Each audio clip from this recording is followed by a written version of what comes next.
Today is Wednesday, July 31, 2024. I'm Pastor Michael, and this is Wilderness Wanderings.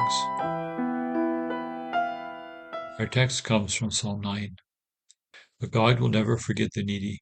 The hope of the afflicted will never perish. Verse 18. This song comes from the harp of David, the shepherd boy, not composed while he was tending sheep, but already a star in Israel. His success was growing. When he returned from battle, the women of Israel met him singing, "David has killed tens of thousands." What does David do with his success? How does he respond when his enemies trip over their own feet, hastily getting away from him? Does David gloat or get a big head? No, David attributes his success to God. His victories are God's doing.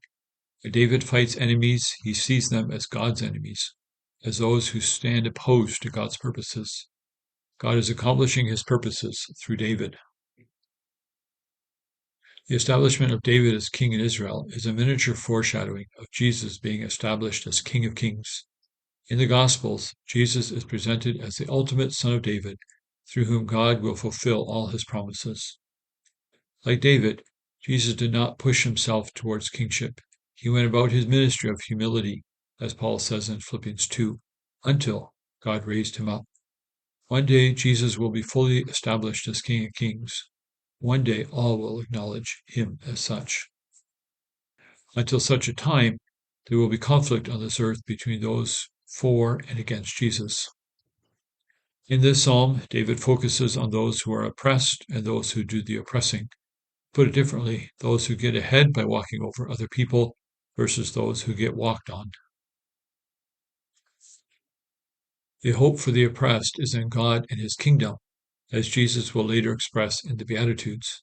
This hope calls us to prayer.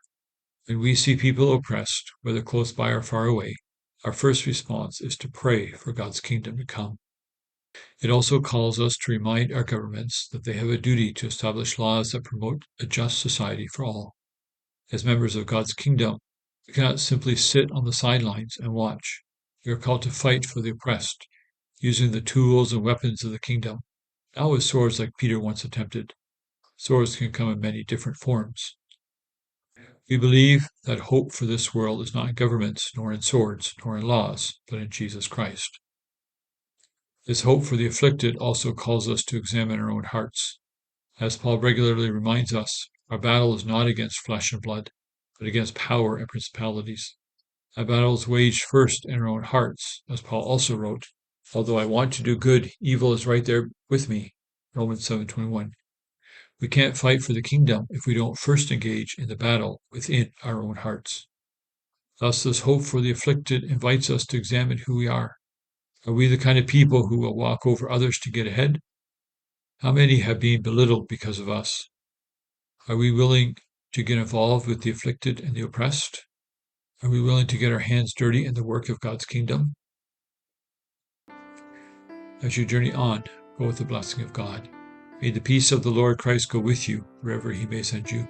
May he guide you through the wilderness, protect you through the storm. May your day end with rejoicing at the wonders he has shown you. May you rest in his provision as he brings night and then new dawn.